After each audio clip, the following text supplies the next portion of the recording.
Into the trash. Yeah, yeah. Parkour, parkour, parkour. Come on.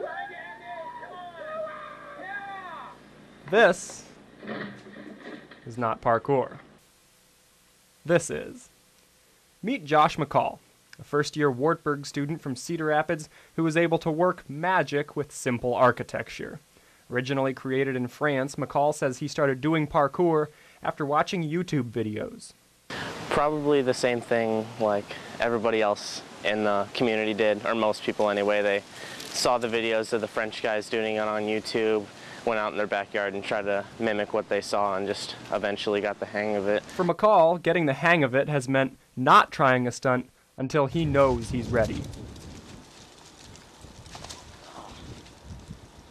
I've actually never suffered a serious injury. The biggest reason for that is the whole motto of parkour, which is to be and to last. You practice safely and you practice efficiently and you condition your body so that it can handle everything. McCall's parkour ability allows him to transform any old building into his own personal playground. And I was kind of a dead zone just because it's flat. A dream location for me would be the entrance to a metro station in London. London in particular has a huge scene and lots of great spots. But I guess the dream for every person that does parkour, this sort of just the pilgrimage that they have to make at some point in their life, is to go to Lisses, France, which is where it all got started with Parkour Generations. It's the motherland. McCall is also using his talent to jumpstart a career in business. At the moment, I'm currently trying to get the groundwork laid for a clothing brand based around parkour, just because it's such a limited market. There's only like 2 or 3 major players at the moment, and only 1 or 2 in the U.S. Right now, I'm working on launching a t-shirt line, and hopefully moving up to things like shoes, sweatpants, tote bags, drawstring bags, wristbands, anything. Reporting for Sports Night, I'm Kyle Pomolia.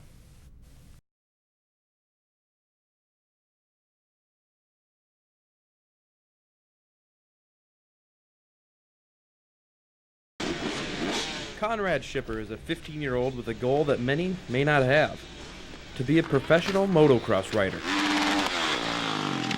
Conrad has been racing on the bike since he was just 3 years old, and what is the one thing he has to say about from where he started to where he is now? Looking back, I think I'm lucky to be alive yet, but yeah, it's been fun all the way through it. The young rider has suffered many injuries, including one wreck in which he disintegrated his collarbone and broke his pelvis. We think that my bike just shut off when I was going over a jump, and there was another jump after it, and I went upside down into the face of it, and the bike followed. But through all the turmoil comes success. Conrad recently moved up to the A class, where he is now considered a professional, racing the best racers from the area. Last year in the B class, Conrad ran the gauntlet, winning the 250, the 450, and the Open B classes. That led him to nationals, where Conrad raced against the best the nation can offer. You can feel the strain in the air. It's just everybody is thinking about it. It's way different than anything around here. There's so much more going on. The riders are a lot better. Just everything about it's just a lot bigger and a lot crazier. Although motocross is an individual sport, has many team aspects to it. And on Conrad's team is one and only hero, his father. Because if he wouldn't have been here to keep taking care of the bikes like he is, I wouldn't be riding.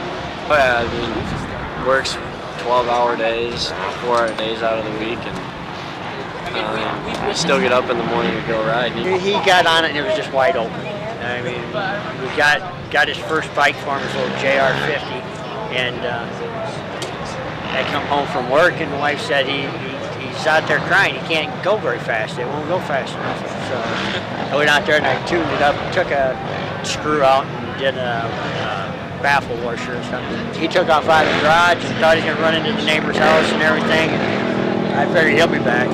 Conrad has certainly accomplished many things on his bike, and nobody is more proud of him than Dad. But with the pro circuit on the horizon, it leaves many people from the area wondering, does Conrad have what it takes to make it? I think so, as long as he doesn't give up on it, and just stays focused on, pot of gold at the end of the rainbow. I mean, He can make it. Reporting for Sports Night, I'm Taylor Umland.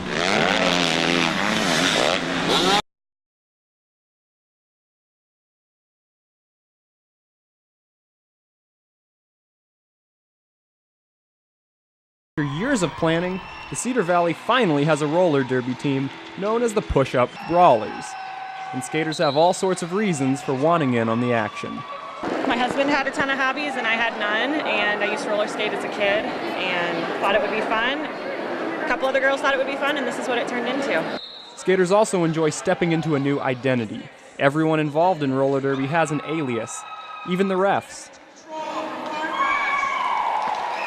Roller derby is separated into two positions, blockers and jammers, who wear a star on their helmet to distinguish them. Jammers are generally quicker, and blockers do everything they can to take out the opposing team. Amidst the nicknames and alter egos is a scoring system that boils down to this. How many opposing players can a team's jammer pass? Being a jammer is like being both the quarterback and the linebacker at the same time. You get hit an awful lot, but you got to get back up, and I guess that's the key to jamming. The Cedar Valley team, the Push-Up Brawlers, took on the Farm Fresh Roller Girls of Rock Island, Illinois on Saturday. It was a match that saw no shortage of heavy hits and fast action. When the dust had settled, the Brawlers were victorious by a final of 114 to 102. This was probably one of the closest, hardest fought bouts that we've played. I mean, it was really anybody's bout up until the last jam when their jammer got sent to the penalty box. You know, that was kind of the deciding factors. As you just heard, there's even a penalty box. When teams have skaters sent to the box, like hockey, they have to play down a man until their skater returns. But enough about that, because roller derby isn't so much about the rules as much as the spectacle.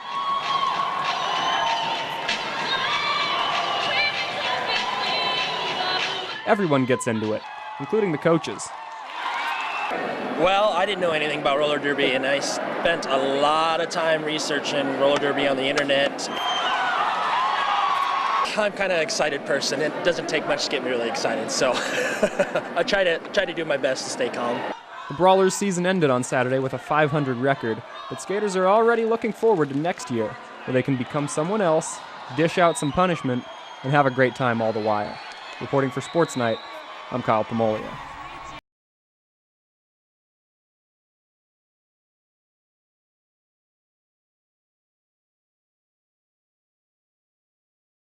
Some students on campus prefer 2 wheels, others prefer 4. Some students may call this rollerblading, but others call it shredding. Shredding is basically anything on wheels, rollerblades. We've got some that do scooters, and we've seen some kids around campus lately with skateboards, but mostly just rollerblading and scootering. No one is really sure where the name shredding came from, but someone on campus said it one day, and it stuck.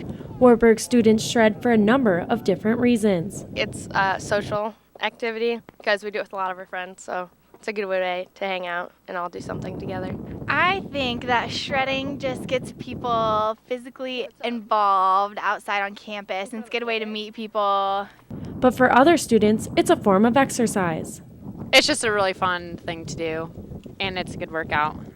Rollerblading, or shredding, increases oxygen uptake and blood circulation throughout the body. It also helps reduce the risk of cardiovascular diseases such as high blood pressure, heart attack, or stroke. A 160-pound person can burn about 913 calories by shredding for 1 hour, compared to 584 calories for 1 hour of jogging at 5 miles per hour, or 277 calories for 1 hour of walking at 3.5 miles per hour.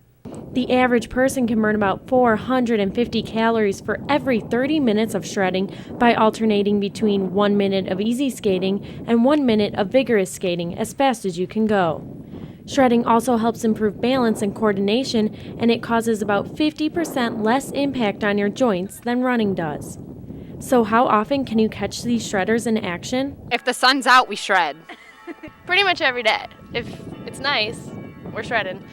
This activity not only puts a smile on the face of the shredder, but also to those on campus. We always bring a smile to everyone's faces, and they're always laughing at us, so obviously they enjoy the entertainment of us shredding. So if you're looking for a good way to enjoy the nice weather and get some exercise, grab a pair of skates or a scooter and have fun shredding. Going inside the numbers for Sports Night, Shred or die. I'm Shelby Granath.